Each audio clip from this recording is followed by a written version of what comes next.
मुंबई कांग्रेस ने ये हार मान ली है कि यार अब तो अपना कुछ भी नहीं हो सकता, चलो कार्यकर्ताओं को खुश कर दो। तो अभी ऐसा क्यों लगता है कि हमको ज़्यादा सीट आएंगी? समाजवादी को भी आप नहीं ले रहे क्योंकि अगर मुस्लिम वोटर की डिवाइड होने से क्या कहना है आपका? अबू हाशिम आज़मी जी का कहना है कि भाई पीठ पे छुरा भोगती है कांग्रेस, एंड टाइम पे मना कर देती है। यूसुफ अबरानी के आने से, क्योंकि आपके कांग्रेस के नेता रह चुके हैं और बड़ी पोस्ट पे भी रह चुके हैं, उनके कांग्रेस छोड़ने से कितना डैमेज होएगा कांग्रेस को?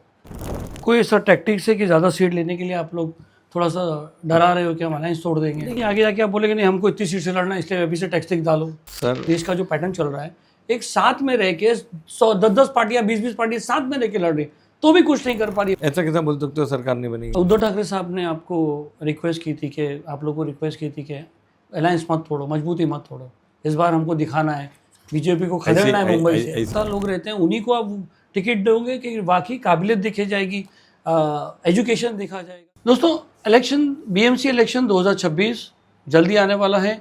हमने ये स्पेशल एडिशन चालू किया है, बीएमसी इलेक्शन के लेके बात करेंगे, हर वार्ड के लोगों से बात करेंगे, एमएलए से बात करेंगे। आज हमारे साथ हैं एमएलए अमीन पटेल जी, मुम्बादेवी के एमएलए। बी वार्ड जो है इनके हाथ में आता है, जिसमें इनका वार्ड नंबर है 213, 216, 220, 221, 223, 224। कुछ बात करेंगे अमीन भाई से। सब में पहले हमारा मुद्दा ये है, अलायंस पे बात करते हैं कि जो अलायंस जो हुआ था और जो चले आ रहा है बीजेपी को डिफेंड करने के लिए, वो अलायंस जो है आज किस दम पर कांग्रेस जो है बात कर रही है कि हम अकेले लड़ेंगे। अमीन भाई, बहुत बहुत स्वागत है। 2-3 बात आपसे करेंगे। स्टार्ट में हम बात करते हैं अलायंस के ऊपर। अभी बताइए कि अलायंस आप क्यों तोड़ रहे हो? हम अलायंस तोड़ नहीं रहे। महाविकास आघाड़ी का अलायंस महाराष्ट्र स्टेट में है, इंडिया अलायंस का अलायंस नेशनल पे है।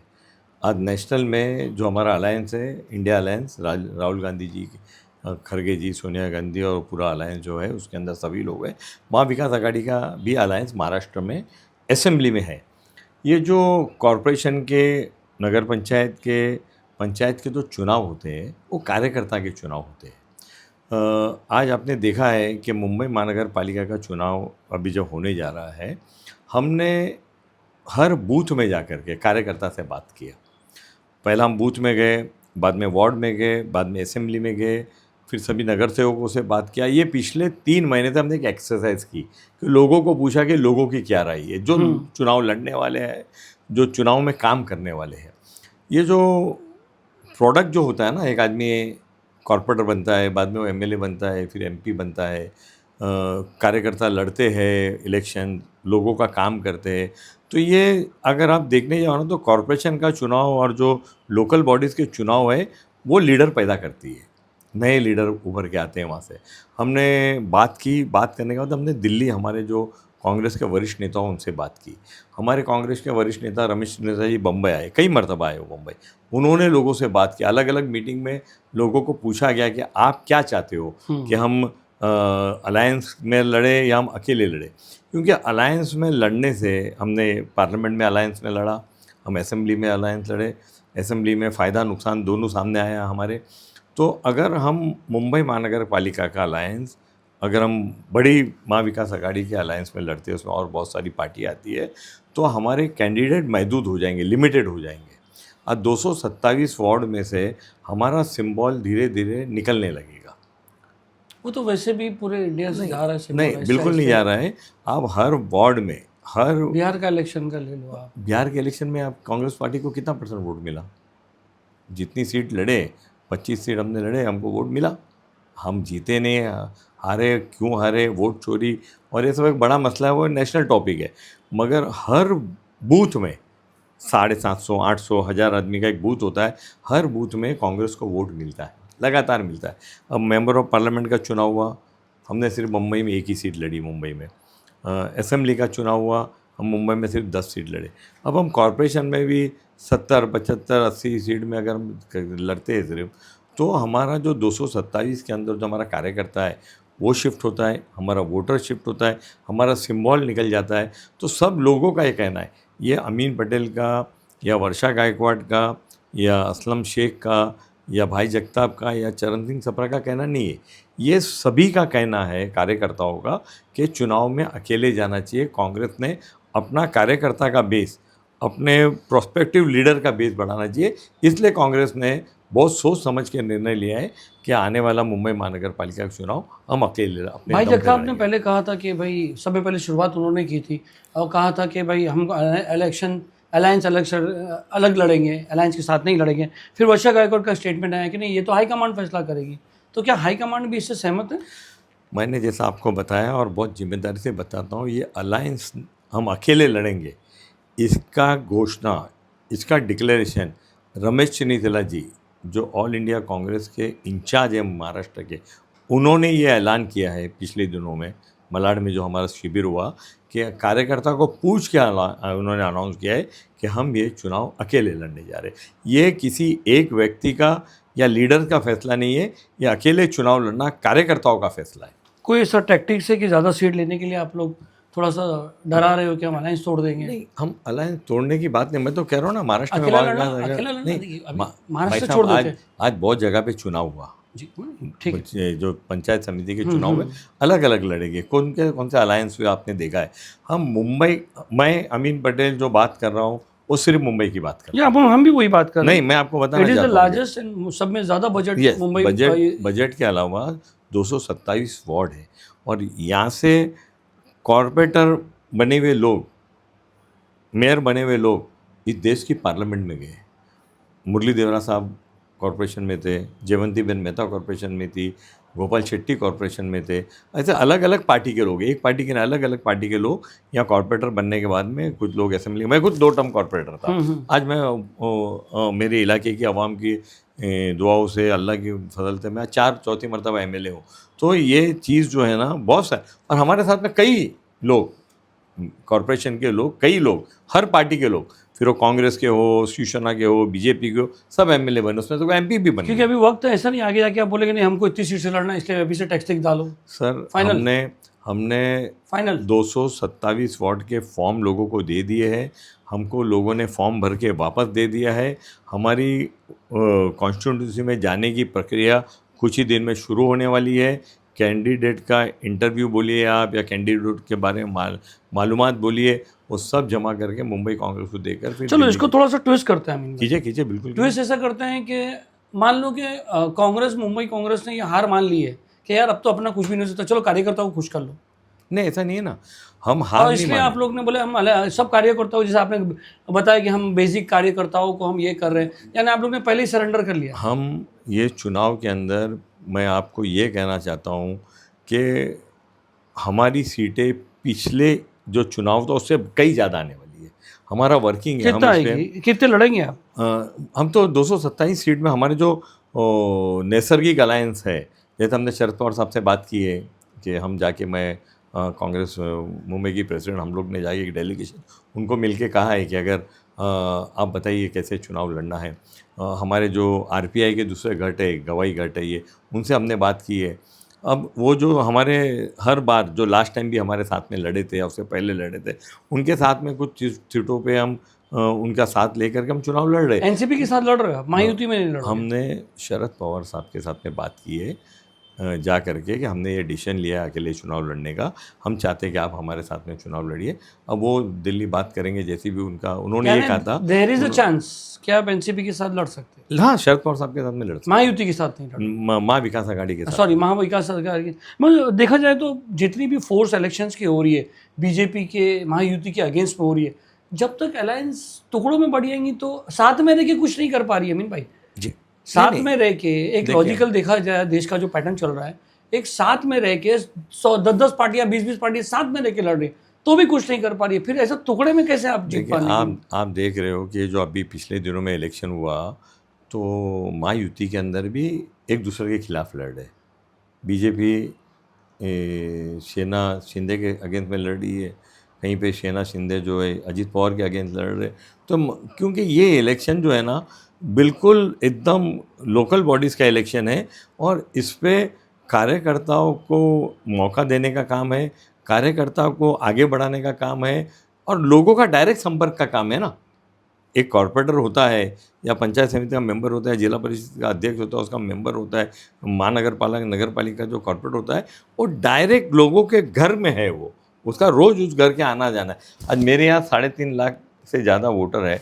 अब मैं 3.5 लाख वोटर को रोज़ नहीं मिल सकता, मगर मेरे जितने जो 6 नगर सेवक है वो रोज़ कॉर्पोरेशन के ऑफिस में जाके बैठते, कोई कंप्लेंट लेके आता है, वो सॉल्व करने की कोशिश करते, मगर उनसे बात सॉल्व नहीं होता है तो वो मेरे बात- पास आते हैं, मैं कमिश्नर के पास पावर जाता तो हूँ। तब होता है जब जीत जाए। आप कितना परसेंट भी वोटेज लाओ, जब तक सरकार नहीं बनती, जब बनेगी। तक आप जब ऐसा तक कैसा नंबर बोल नहीं सकते हो? आते। ऐसा कैसा बोल सकते हो सरकार नहीं बनेगी? चल रहा है माहौल ऐसा, चल नहीं रहा नहीं है। बनेगी। आप 10-10 देखिए पार्टी भी मुंबई नहीं में, बनी। साहब पिछले 30 साल से 30 ईयर्स से कांग्रेस का महापौर मुंबई महानगर पालिका में नहीं है। 30 ईयर्स, 30 साल होने जा रहे हैं। आज 30 साल के अंदर का जो लोगों को जो तकलीफ हुई है, आज आप देखोगे तो मुंबई महानगर पालिका के अंदर हर जगह पे कंप्लेंट ही कंप्लेंट है। आप खुद दिखाते रहते हो ये कंप्लेंट है वो कंप्लेंट। तो आज हमको उस कंप्लेंट लोगों के बीच में ले आके बोलना है कि भाई देखिए पिछले 30 साल से आप इसको आजमाते आए हो, कांग्रेस को एक बार एब्सोल्यूट मौका आपने देके 30 साल की देखिए। बात करते हैं, पिछले 2014 से की बात करते हैं, उसमें महापौर किसका है? इसमें शिवसेना यूबीटी का महापौर। महायुति का है ना, कांग्रेस का तो नहीं है ना सर। हाँ कांग्रेस का तो नहीं है ना, महायुति नहीं, का कांग्रेस है। का नहीं है ना। तो फिर आपको अभी ऐसा क्यों लगता है कि हमको ज़्यादा सीट आएंगी? क्या रीज़न है? जो पिछले आप 30 आप सालों वोटर में को कंफ्यूज कर रहे हो अमीन भाई। आप लोग की टीम जो है वोटर को कंफ्यूज कर रहे हैं। आपने 2 इलेक्शन में कहा, गली गली घूमे, आपकी टीम घूमी है और कहा है कि भाई महाराष्ट्र विकास आघाड़ी को वोट दो, बीजेपी का चेहरा दिखाया कि भाई ये अभी भी दिखाएंगे ना। हाँ, अभी भी दिखाएंगे। और हमारी लड़ाई जो है ना वो डायरेक्ट और डायरेक्ट, कांग्रेस की लड़ाई सिद्धांतों की लड़ाई डायरेक्ट और डायरेक्ट बीजेपी के साथ में है। हम बीजेपी के सामने ही चुनाव लड़ेंगे और हमारा जो वोटर है अब आप वो जाओगे, हमारे साथ में है। वो चाहता है कि ज़्यादा से ज़्यादा कांग्रेस सीट लड़े। अभी आप जाओगे, आप बोलेगे शिवसेना को वोट मत दो, उद्धव ठाकरे को वोट मत दो, हमको वोट दो। तो जहाँ तक आपको लगता है कंफ्यूजन पैदा होगा। नहीं, जहाँ तक आप जानते हो कि पिछले चुनाव का मेरा इतिहास उठा के देख लो, लगभग मुंबई कांग्रेस का भी इतिहास उठा के देख लो, हम वोट अपने लिए मांगते हैं। हम ये नहीं बोलते कि इसको नहीं दोगे, इसको नहीं दोगे। हम बोलते हैं कि वोट आप हमको दो और उसका रिजल्ट हम आपको देंगे। नहीं, कहीं ना कहीं तो आप बोलते हो ना, जहाँ पर आपके जो अभी जो आप लोग का महाराष्ट्र विकास आघाड़ी में किधर कांग्रेस खड़ी थी, किधर शिवसेना खड़ी थी, मांगे कहीं ना, पर मांगे वहाँ तो आप पार्लियामेंट और बोलते हो। असेंबली अभी में आप बोले ना। अभी इस वक्त तो आपको बोलना पड़ेगा ना, हमको वोट दो। हाँ बोलेंगे ना, हमको पंजे को वोट दो। कंफ्यूज इसीलिए तो यार, ये तो नहीं मैं कंफ्यूज खाली एज अमीन लोग- पटेल मुम्मा देवी की नहीं बात कर मैं रहा हूँ, मुंबई की ओवरऑल बात की कर बात रहा कर हूँ। मैं पूरे मुंबई की बात कंफ्यूज कर रहा हूँ। जाएंगे यार, ये लोग कभी बोलते थे। मैं पूरे मुंबई की बात करता हूँ और ये जो आपका सवाल है ना, यही मेरा जवाब है क्या कि आज XYZ सीट पे हम अलायंस में चुनाव लड़ेंगे। XYZ सीट में नंबर नहीं बदला हूँ, तो बाकी जगह से हम न पार्लियामेंट में चुनाव मांगे कांग्रेस के लिए, न असेंबली में मांगे, न कॉरपोरेशन मांगे। तो वहाँ का कार्यकर्ता जो कांग्रेस का है वो कहाँ जाएगा, क्या करेगा वहाँ का? यानी उस फॉर एग्जाम्पल कभी भी कार्यकर्ताओं को देख के कभी भी इलेक्शन नहीं लड़ा गया है, लड़ाया गया है। पार्टी अपना फैसला खुद करती है। नहीं, मगर देखो हमारे जो कार्यकर्ता जो नीचे ज़मीन पे रहते हैं उसमें से ही एक को लेकर के कॉरपोरेशन का टिकट दिया जाता है ना। लोकल वार्ड का जो आदमी रहता है उसको टिकट दिया जाता है, वो लड़ता है, जीत जाता है तो वो कॉरपोरेटर बन जाता है। किसी वजह से नहीं जीत पाता है, 3,000 वोट लेता है, 4,000 वोट लेता है, 5,000 वोट लेता है, तो कांग्रेस का वो वोट जो है 5,000 वोट, 4,000 वोट, जो पिछली मरतबा हमारा कैंडिडेट 18 वोट से हारा है, बता रहा हूँ 18 वोट्स, एक कैंडिडेट हारा 100 वोट से हारा है। अब वो सीट अगर हम अलायंस में दे देते तो जो आदमी 18 वोट से हारने के बाद में पिछले 9 साल से उस एरिया में डटा रहा, लोगों का काम करता रहा, उसको क्या बोलना हमको? जो आदमी सिर्फ 18 वोट से आ रहा है। राज ठाकरे वजह है, क्योंकि राज ठाकरे और शिवसेना एक हो गई, उद्धव ठाकरे, तो आपको लगा होगा, आपकी टीम को लगा होगा, कांग्रेस, मुंबई कांग्रेस। मैं सवाल कंप्लीट कर लेता हूँ कि लगा होगा यार अभी मुस्लिम तो ये है, क्योंकि ज़्यादातर आपका वोट डिपेंड अभी आज मुस्लिम कम्युनिटी पे ही है। नहीं, ऐसा नहीं है। मुस्लिम कम्युनिटी का बड़ा वोट कांग्रेस पार्टी को मिलता है, इसमें कोई दो नहीं है। जो OBC का वोट हमको मिलता है, कुछ जगह ऐसी है। आज जैसे मैं अपनी बात बताता हूँ कि बुलेश्वर में भी मुझको गुजराती वोट मिलता है, 33% वोट मुझको वहाँ से भी मिलता है। आज कमाटीपुरा में चले जाओ तो तेलुगु वोट है, मराठी वोट है, गुजराती वोट है, मिलता है हमको। असलम शेख जो जीत के आता है उसके बाद माइनॉरिटी तो खाली 65,000 है 3.5 लाख में, तो उसको कोली बंधु वोट देते हैं, मराठी बंधु वोट देते हैं, गुजराती लोग वोट देते हैं। तो आप ऐसा नहीं कह सकते हो कि भाई वो थोड़ा बैलेंस चलते हैं वहाँ पर, ना मुस्लिम की सपोर्ट में रहते हैं ना। नहीं, अभी देखो मुद्दे पे अभी जो झोपड़े टूटे उसमें असलम शेख बिल्कुल फोरफ्रंट में खड़े हैं लोगों के। तो खड़े रहना पड़ेगा नहीं, लोगों के लिए, क्योंकि वो वहाँ पर जितने मुस्लिम के झोपड़े टूटे उससे कई ज़्यादा नॉन मुस्लिम के। हम लोग हिंदू मुस्लिम के फैक्टर को क्या हम लोग राजनीति हिंदू मुस्लिम पे नहीं करते, हम लोग सेकुलरिज्म पे राजनीति आएंगे, उस पर भी आएंगे। वो एक लास्ट मेरा सवाल वही है, इसलिए मैंने पहले ही जवाब दिया था, मेरे को मालूम है कि आपने क्या क्या लिख कर रखा है। राज ठाकरे, मैं दिखा नहीं, छुपा रहा था। नहीं मेरे राज को क्या कहना? आपकी दिमाग अब इतने साल रह के आपके क्या सवाल आने वाले हैं वो मुझको समझ में अंदाजा रहता है। वो बोलते हैं ना, लिफाफा क्या सूंघकर लिफाफा देख के मजमू भाप लेते हैं। मैं जानना चाहता हूँ, Raj Thackeray will damage MVA? चलो आप तो बाहर हो गए, वो उनका काम है। नहीं मैं एक बात हो रही है, नहीं, पॉलिटिक्स की बात हो रही है, देखिए ऐसा पॉलिटिक्स आंकड़ा क्या लगा रहे हो? वो उनके वोटों के लिए और या उनके फैमिली के लिए वो जो अलायंस करना चाहते करे। हमने ये डिसाइड किया है, पार्टी से बात करके डिसाइड किया है कार्य। और ये डिसीजन मुंबई कांग्रेस का नहीं, ये डिसीजन का अनाउंसमेंट दिल्ली से आए रमेश चिल्लेत्रे जी ने किया है। नहीं वो ठीक है, वो हो गया। मैं ये कहना चाह रहा हूँ, एज अ नेता आपको क्या लगता है, कैसे देखते हो इस अलायंस को, राज ठाकरे के अलायंस को? क्या वो शिंदे ग्रुप को इफेक्ट करेगा? क्या दोनों भाई के आने से मराठी वोटर इमोशनल होंगे? ये तो आने वाला इलेक्शन ही बताएगा कि वोटर किस तरफ जाता है। इलेक्शन ही बताएगा कि जो मराठी वोट की आप बात करते हो कि वो किस तरफ जाएगा। वो आज कहना थोड़ा सा मुश्किल रहेगा, मुश्किल लग रहा है। हाँ, वोटर है, वो किसके साथ जाता है, कहाँ है, वो तो वोटर ही डिसाइड करेगा। उद्धव ठाकरे साहब ने आपको रिक्वेस्ट की थी कि आप लोगों को रिक्वेस्ट की थी कि अलायंस मत तोड़ो, मजबूती मत तोड़ो, इस बार हमको दिखाना है, बीजेपी को खदेड़ना है मुंबई से। ऐसी कोई रिक्वेस्ट एक ऐसा लग रहा है कि कुछ लोगों का कहना है कि बीजेपी को सपोर्ट कर रहे हैं लोग, महाविकास अघाड़ी को कमज़ोर करके। महाविकास अघाड़ी थी, है और रहेगी। जो लोकल बॉडीज़ के चुनाव है, वो मैं बार बार आपसे बात कह रहा हूँ कि लोकल बॉडीज़ के चुनाव एक अलग लेवल पे होते हैं। इससे पहले, अच्छा आप ये बात करते हो तो इसके पहले इलेक्शन में भी बीजेपी और शिवसेना साथ में रहने के बाद में चुनाव अलग अलग लड़े थे। कॉर्पोरेशन का अलग अलग लड़े थे, वो खुद अलग अलग लड़े। आज भी जो महायुति है, वो शिंदे साहब की जो सेना है, बीजेपी है, जो अजीत पवार, वो अलग अलग चुनाव लड़ रहे हैं। तो क्या वो कांग्रेस को जिताने के लिए इलेक्शन अलग लड़ रहे हैं? आपका ये कहना कि कांग्रेस अलग इलेक्शन लड़े उसका बीजेपी को फायदा होगा, तो बीजेपी में 3 जगह 3 अलग अलग कैंडिडेट, तीनों अलायंस के अलग अलग लड़ रहे, तो क्या हमको जिताने के लिए लड़ रहे हैं? नहीं, वो इसलिए लड़ रहे हैं कि हर पार्टी को ग्रो करना है। आप एक पौधा डालोगे, बीज डालोगे, उसमें पानी डालोगे, खत डालोगे, तो झाड़ बड़ा होगा ना। आप बीज ही नहीं डालोगे, आप कार्यकर्ता को डेवलप ही नहीं करोगे, तो आगे असेंबली और पार्लियामेंट कैसे लड़ेंगे आप?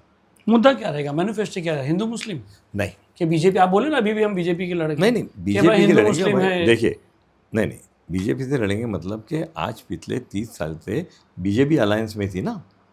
आज स्टेट के अंदर 5 साल और बाद में 2.5 साल और अभी 1 साल बीजेपी अलायंस में है ना। आज मुंबई के अंदर पिछले 9 साल में हाउस गली साफ़ करने के लिए फ़ंड नहीं मिला है। हाउस गली साफ़ करने के लिए फ़ंड नहीं मिला है। आज रोडों की हालत आप देख रहे हो किस तरह का उसमें भ्रष्टाचार हो रहा है। तो आज हमारे मुद्दे, हमने मैनिफेस्टो को लॉन्च किया। हम अभी इस बार हमने डिसाइड किया है कि हम एक साथ में मैनिफेस्टो लॉन्च नहीं करेंगे, हम एक एक इश्यू लेके करेंगे। तो पिछले संडे को जो मुंबई के अंदर जो पोल्यूशन है, जो लोग सांस नहीं ले रहे, छोटे छोटे बच्चे 2 महीना 4 महीना 6 महीने का बच्चे को सांस लेने की तकलीफ हो रही है और तब हॉस्पिटल में भर्ती हो रहे, तो हमने अपना मैनिफेस्टो का पहला पॉइंट डाला है कि अगर महानगर पालिका में हमारा महापौर बनता है तो एनवायरनमेंट को लेके हम ये 10 मुद्दे करेंगे जिससे एनवायरनमेंट कंट्रोल में आएगा और लोगों की बीमारी कंट्रोल में आएगी और लोगों को सांस लेने में तकलीफ नहीं होगी। मैं थोड़ा सा एलोबरेट कर दूँ। आपका ये कहना है कि हम बीजेपी का भूत नहीं दिखाएंगे और हम डेवलपमेंट की बात करेंगे, ऐसा कह रहा? डेफिनेटली मुंबई महानगर पालिका में मुंबई हमने कभी किया ही नहीं हिंदू मुस्लिम। आप डिफेंड करते हो ना, आप लोग तो एक तरह से आप लोग भी। आप मेरे एक चीज़ बता दो कि हमने मांगा रहेगा कि हम मुसलमानों में को वोट दो। हम कभी भी वोट सेकुलरिज्म पे मानते हैं, हम कभी भी वोट डेवलपमेंट में मांगते हो। कोई भी चुनाव हो, मुंबई की जनता को उनका हक मिलना चाहिए। उनको उनके जो टैक्स पेयर, जैसे आपने बात शुरुआत में बोले थे कि भाई इतना पैसा है मुंबई महानगर पालिका का, सबसे बड़ा बजट है, तो वो बजट का एक आम व्यक्ति तक साफ पानी मिलना चाहिए, गटर साफ होना चाहिए, रोड बराबर होना चाहिए, एजुकेशन होना चाहिए। हॉस्पिटल के अंदर आप नायर हॉस्पिटल में आप मेरे असेंबली की स्पीच उठाओ, मिनिस्टरों ने उत्तर दिया है कि हम फॉरेन सिटी स्कैन का मशीन लगाएंगे, MRI का मशीन लगाएंगे। सालों साल तक बंद पड़ा हुआ है। जे हॉस्पिटल में एक MRI कराने के लिए 1.5 महीने का टाइम लेते हैं। हॉस्पिटल स्टेट गवर्नमेंट के अंदर आती है, लोग को ये मालूम नहीं पड़ता है कौन सा स्टेट गवर्नमेंट का है कौन सा। मगर आप सही कहते हो कि मुंबई महानगर पालिका की पहली जवाबदारी एजुकेशन की है, हेल्थ की है, इंफ्रास्ट्रक्चर की है, रोड्स की है। ये सब उनकी जवाबदारी, उनको करना पड़ेगा ना। मर जाएगा क्या? मुंबई महानगर पालिका की पहली जवाबदारी एजुकेशन की है, हेल्थ की है, इंफ्रास्ट्रक्चर की है, रोड्स की है, ये सब उनकी जवाबदारी है, उनको करना पड़ेगा ना। आते कैंडिडेट सिलेक्शन पे क्या आपका क्या वो रहेगा? वही जो नेताओं के चाटुकर्ता लोग रहते हैं उन्हीं को आप टिकट दोगे कि वाकई काबिलियत देखी जाएगी, एजुकेशन देखा जाएगा, क्या देखा जाएगा, किस देखिए, सॉरी मैंने वर्ड यूज़ किया, मतलब क्योंकि ये ज़रूरी था। जो आदमी जमीन पे सालों साल से काम कर रहा है उसी को टिकट मिलेगा।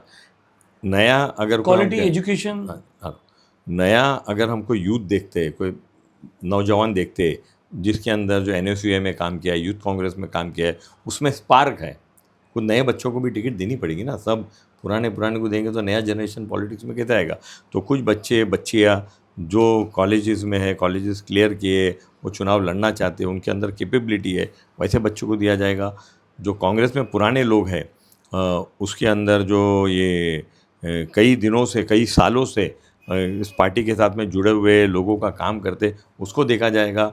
किसी यानी मैं इतना बता रहा हूँ कि मेरे एक भी रिश्तेदार को, मेरी फैमिली के एक भी मेंबर को लाइफ में टिकट नहीं दूंगा मैं। ये आप चैनल पे बोलता हूँ मैं, न मेरा बेटा, न मेरी बेटी, न मेरी बीवी, न मेरा भाई, न मेरा भतीजा। अभी अब दोगे तो भी लोग नहीं आएंगे। नहीं, लोग ऐसा मना नहीं, कर देंगे। नहीं ऐसा नहीं है। मगर जो कार्यकर्ता, देखो अलायंस नहीं करने की वजह मैंने कार्यकर्ता बताया आपको कि हम कार्यकर्ताओं को आगे लेना चाहते हैं, हम पार्टी को डेवलप करना चाहते हैं, नीचे ग्रास रूट के वर्कर को हम बनाना चाहते हैं। और आज से पहले आप हमारा इतिहास देखोगे तो हमने ग्रास रूट के लेवल आप पर एजुकेटेड लोगों को नहीं देना चाहते, देंगे ना। आप कह रहे हैं तो मैंने बोला यूथ को देंगे, हमारे साथ में जो यूथ और एजुकेशन दोनों फर्क है ना सर। मैं क्या बोला, पढ़ा लिखा बच्चा बच्ची, पढ़ा लिखा बच्चा बच्ची जो NSUA को ज्वाइन किया है या यूथ कांग्रेस को ज्वाइन किया है, कोई लॉयर है, कोई इंजीनियर है, वो बच्चा अगर लड़ना चाहेगा फॉर्म, इसीलिए हमने फॉर्म मंगाए। और फॉर्म की कीमत 500 रुपये लिए, उस पर भी इशू हो गया था। अभी तो भरने के लिए 5,000 रुपये ले रहे हैं। 5,000 रुपये पहले 500 लिए, 500 रुपया फॉर्म के लिए। बहुत इशू हुआ उसके ऊपर, बहुत सारे लोगों ने नहीं आवाज़ उठाई कि यार पिछले 50 साल से लिया जाता है। कांग्रेस पार्टी एक जगह आप कहते हो कि हमारे लोग जो काम करते हैं वो तो पगार पे नहीं रहते हैं, वो तो आते हैं काम करते हैं, फिर उनसे ही 500 रुपया लेना। नहीं, सीरियसनेस इम्पोर्टेंट है। हाँ, हर चीज़ में सीरियसनेस बहुत इम्पोर्टेंट है।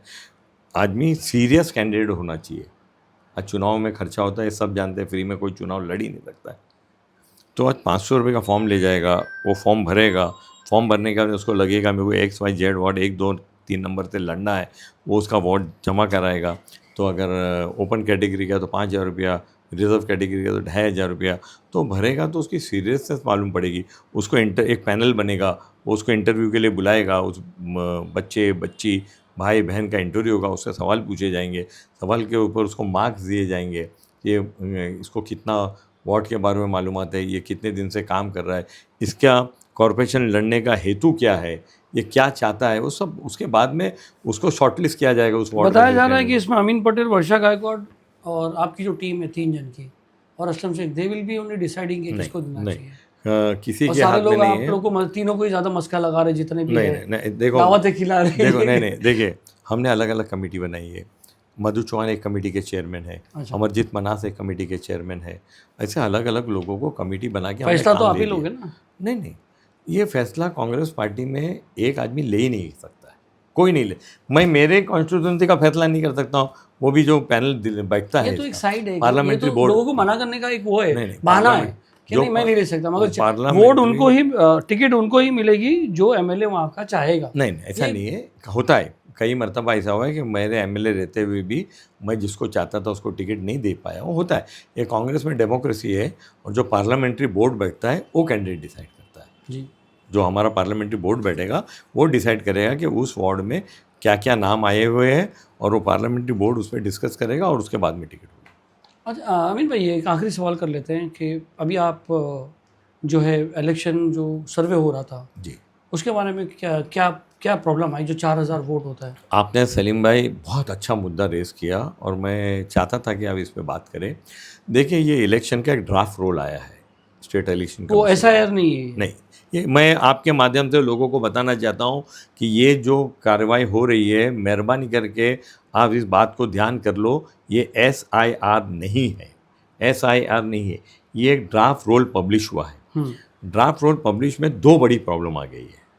एक प्रॉब्लम ये आ गई 11,01,505 वोट, 11,01,505 वोट को दोबार वोट बनाया है, उसके आगे 2 स्टार लगाए।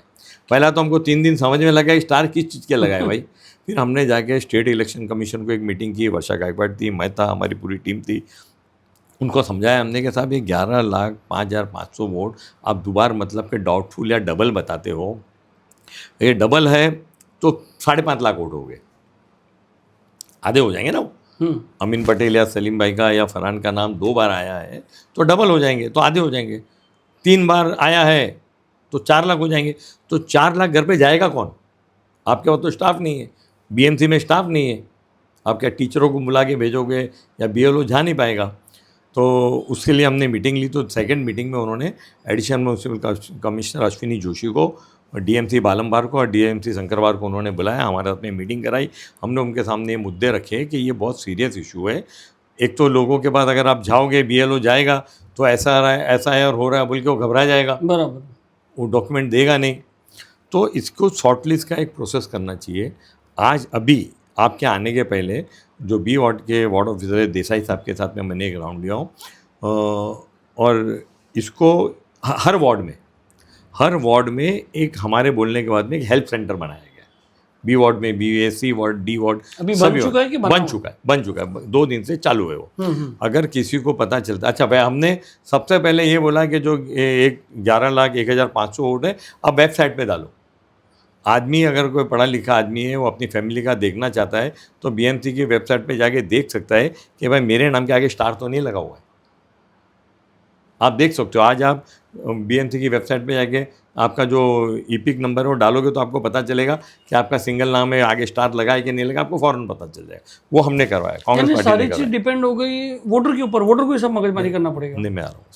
तो नहीं, अगर करना हो तो नहीं सलीम भाई, मैं घर पे बैठा हूँ, मैं कुछ नहीं कर रहा हूँ, जो आपका एसआईआर हो रहा है वो एसआईआर नहीं हो रहा है। नहीं, मैं एसआईआर नहीं हो रहा है, मैं XYZ बता रहा हूँ। जो आपके ड्राफ्ट आया 2 स्टार लगा, मुझे तो नहीं मालूम, बराबर। मैं जब वोट डालने जाऊँगा बोलेंगे भाई आपका तो उसके लिए, इसीलिए तो हमने इसको पहल की ना, आपके लिए ही पहल की, वोटर के लिए ही पहल की। कांग्रेस पार्टी ने जब इसको देखा कि ये इतना बड़ा मुद्दा है तो 2 दिन में 2 बार स्टेट इलेक्शन कमीशनर को हम लोग मिले और उसको सॉल्व कराया। पहला तो किसी आदमी को पता चलता है और वो वार्ड में जाना चाहता है तो उसके हेल्प डेस्क होना चाहिए। और हेल्प डेस्क के ऊपर वो 11 लाख नाम उसके वार्ड में थे, जो है 1,000-2,000 वो रहने चाहिए। यही तो विनिंग चीज़ है, यही जो वोट रहते हैं वार्ड के 500। और एक मतलब बता रहा हूँ भाई, तो वो आदमी अगर जाता है तो उसको 1,000 वोट, समझो बी वार्ड के अंदर 3,000 वोट है, तो 3,000 वोट की नाम होगी सलीम शेख। तो सलीम शेख का नाम डोंगरी मार्केट में है और सलीम शेख का नाम जोगेश्वरी में।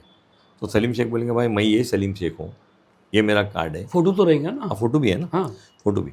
तो आज अब भी मैं वार्ड ऑफिसर के साथ में था डोंगरी चैनल पे, जो बी वार्ड के देसाई साहब है, तो वो ये देख रहे थे, एक दूसरा सब्जेक्ट है वो, उसके आ रहा हूँ मैं बात पे। पर अब आज ये डिसीजन ये हुआ है कि इलेक्शन कमीशन दिल्ली के पास एक टूल है, एक ऐप है जिससे सेम फोटो के नाम आ जाएंगे। अभी सलीम शेख है 10 है अलग है, सलीम शेख के नाम पे तो 100,000 मिल जाएंगे डुप्लीकेट फोटो मुंबई। तो डुप्लीकेट फोटो कैच करने के लिए स्टेट इलेक्शन कमीशन ने आज सेंट्रल इलेक्शन को बोला है टूल हमको दीजिए, तो हम लोग को डुप्लीकेट वोटर को डुप्लीकेट फ़ोटो को आइडेंटिफाई कर पाएंगे। तो वो आज वो बात चलती है, 1-2 दिन में आ जाएगा। एक इशू ये है जिसके लिए थोड़ा सा टाइम है, 8-10 दिन का टाइम है। और दूसरा इशू ये हो गया है कि फॉर एग्जांपल अभी हम यहाँ बैठे हो 223 नंबर का वार्ड है आपका, तो 223 नंबर के एक बल्क वोट, उस बाउंड्री के अंदर के वोट 224 में चले गए। अच्छा, 224 के 225 में चले गए। तकरीबन पूरा डिस्क्रिपेंसी 4,500-5,000 वोट का है। तो वार्ड ऑफिसर वो गूगल मैप लेके बाउंड्री लेके घूम रहे कि भाई हुसैनी बिल्डिंग का वोट चला गया 224 में, मगर हुसैनी बिल्डिंग 134, 223 में। तो फिर उसको लिख कर, क्योंकि हमने लिख कर, जहाँ तक मुंबा देवी नहीं हो जाएगा, तो यहाँ हो जाएगा। अब धारावी के अंदर एक जगह में 17,000 वोट है, 17,000 वोट, ऐसा बाबू कहाँ गया। हमने बी वार्ड, सी वार्ड, डी वार्ड, ई वार्ड जो मुंबा देवी के अंदर आता है, उसके एक एक ईपी खुद सर्च करके पूरे ऑब्जेक्शन लिख करके वार्ड ऑफिसर को दिया है, मुंबई म्यूनसिपल कमिश्नर को दिया है, एडिशनल म्यूनसिपल कमिश्नर को दिया है और डीएमसी को दिया है कि ये हमारे ऑब्जेक्शन आज शाम को 5 बजे के पहले 2 दिन पहले ही दे दिए, हमने उनको जमा करा दिए कि ये हमारे ऑब्जेक्शन है और ये वोटर यहाँ से दूसरे वार्ड में शिफ्ट हो गया है, इसको आप इस वार्ड में वापस लाइए। वोटर को भी क्या करना पड़ेगा? नहीं, वोटर को ये करना है कि जब फाइनल रोल आ जाएगा तो उसके अंदर उसको अपना नाम चेक करना है, एक तो ये काम हो जाएगा। दूसरा हमारा काम है कि ये वोटर की जो शिफ्ट हो गए, हमने ऑब्जेक्शन डाल दिया है, हर वार्ड में मैं खुद जाऊंगा, खुद बात करूंगा अपने वार्ड ऑफिसर से कि साहब ये हमने ऑब्जेक्शन दिया था, आपने इसके लिए क्या किया है, क्योंकि लास्ट तक वेट नहीं करना है हमको अभी का अभी इसका फैसला करने का है। और अगर ये तो जो वोट एक वोट से दूसरे वोट में शिफ्ट हो गए या मिस हो गए, अब मौका है उसको हमको करा के लेने का है। वोटर को भी ड्राफ्ट रोल अवेलेबल है, तो वोटर भी अगर देखना चाहे तो अपना वोट देख सकता है। आजकल बच्चों ऐप बहुत आसान हो गया, ऑनलाइन हो गया है। और दूसरा ये जो दोबार वोट है उसके लिए फ़ोटो का टूल ले करके उसको इमीडिएटली सॉर्ट आउट करना है। बहुत बहुत शुक्रिया अमीन भाई कि आप यहाँ पर आए, अपना वक्त निकाला और इस बारे में थोड़ी जानकारी दी। दोस्तों, तो ये थे एमएलए अमीन पटेल जी, मुंबा देवी से 4 टाइम एमएलए रह चुके हैं और इन्होंने इलेक्शंस में वोटर्स को क्या करना है और सारी बातों का जवाब दिया। मगर कहीं ना कहीं ये जो महाराष्ट्र विकास आघाड़ी की युति टूटने से कहीं ना कहीं लोग आंकड़े लगा रहे हैं कि ये कहीं ना कहीं नुकसान होगा, ज़रूर नुकसान होगा। एक आखिरी सवाल मेरा रह गया था, अभी याद आया मेरे को। प्लीज़ समाजवादी को भी आप नहीं ले रहे, क्योंकि अगर मुस्लिम वोटर की डिवाइड होने से क्या कहना है आपका? मैं एक वापस बता रहा हूँ कि अबू हाशिम आज़मी ने सबसे पहले कह दिया कि हमको अलायंस में इलेक्शन नहीं लड़ेंगे, नहीं लड़ेंगे, उन्होंने खुद कहा है। आप तो हमेशा लेते ही नहीं हो, तो इन्होंने इस बार खुद ही कह दिया। भाई साहब, अभी हमारे बात करने के पहले देखो, हर पार्टी का हर प्रेसिडेंट होता है, वो अपनी सोच रखता है। अब समाजवादी पार्टी ने सबसे पहले ये ऐलान कर दिया कि हम महाविकास आघाड़ी के अंदर इलेक्शन नहीं लड़ेंगे, हम अपना इंडिपेंडेंट इलेक्शन लड़ेंगे। तो अब उनको इंडिपेंडेंट, हर पार्टी को अपने कार्यकर्ताओं के लिए काम करने का पूरा अधिकार है। वो ऑल द बेस्ट। नहीं, उसकी वजह हो सकती है ना, क्योंकि कई सालों से आप लोग ने अबू हाशिम आज़मी जी का कहना है कि भाई पीठ पे छुरा भोगती है कांग्रेस, एंड टाइम पे मना कर देती है। पृथ्वीराज चौहान के टाइम से जो उनका था, पहले अलायंस की बात हुई, फिर रातों रात एक दिन पहले ही तोड़ दिया गया था। तो उनको एक एक्सपीरियंस, आप बोले भाई अभी मेरे को करना नहीं, अभी मैं अपने वजन पे लड़ूंगा। बात करते देखो, अभी तो एमबीए के अंदर थे ना, उस वक्त तो अलायंस तो साइड से थे। नहीं, 100% एमबीए के अंदर थे। हाँ, आज भी एमबीए के अंदर है, एमबीए को उन्होंने नहीं छोड़ा है। अब उन्होंने एक डिसीजन लिया है कि मुझको अकेले लड़ना है, तो कैसे बात होगी? अब जब एक प्रेसिडेंट, महाराष्ट्र का प्रेसिडेंट डिसीजन लेता है कि मुझको इलेक्शन लड़ना है, तो लड़ना है। यूसुफ अबरानी के बारे में क्या कहना आपका? बहुत अच्छे आदमी है। नहीं, क्या इफेक्ट होगा?